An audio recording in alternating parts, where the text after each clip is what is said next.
Good morning, my name is Dave Zolna. I was watching Fox News and they had Mike Huckabee on, and it was very interesting. Mike Huckabee was talking about religion in this country, and they actually had a reporter go out in the street and ask people that were just wandering around a simple question.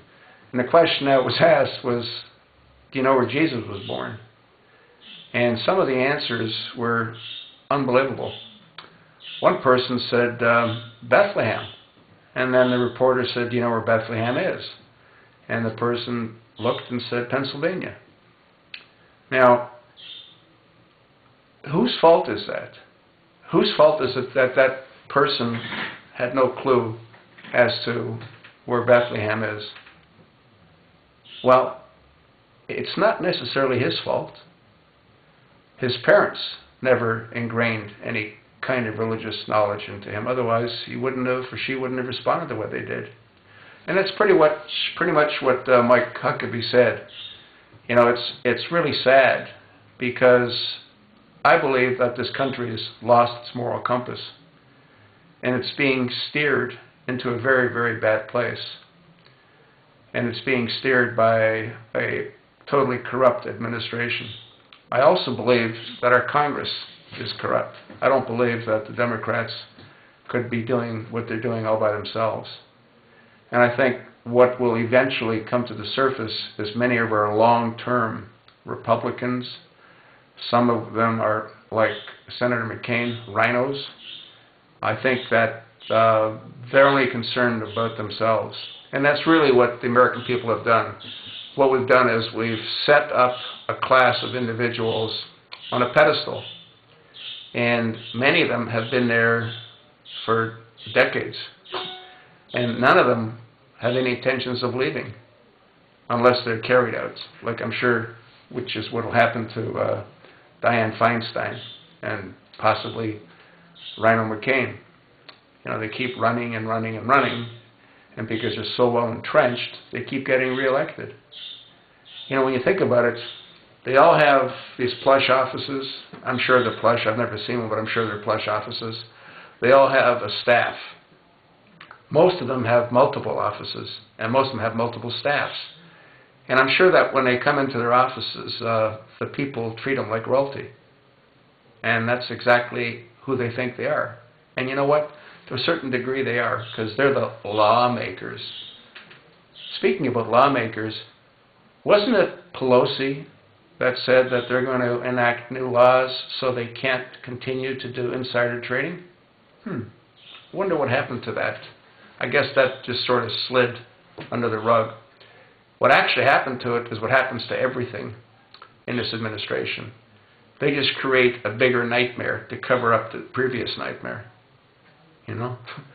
And then we forget about the previous nightmare. And then when we start concentrating on the most current nightmare, then they create another nightmare. And that nightmare takes front and center stage. And then we forget about the previous nightmare.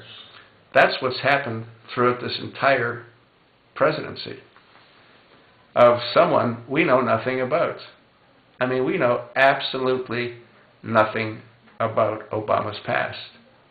Now, what we do know about him, which is what we've learned about him, is terrifying.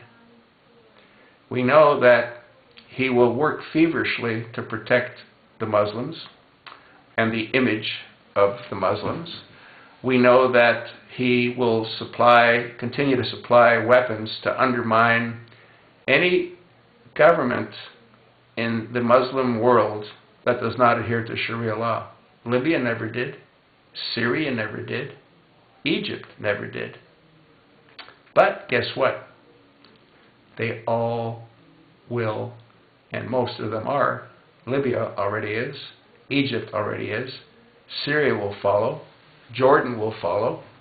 And all the other Middle East countries will follow. And then, when they're all under Sharia law, the attention will be applied right here in America. I mean, why do you think Obama has so many individuals from the Muslim Brotherhood in key government positions? They're also into our legal system. They're also into our enforcement system. They're everywhere. everywhere.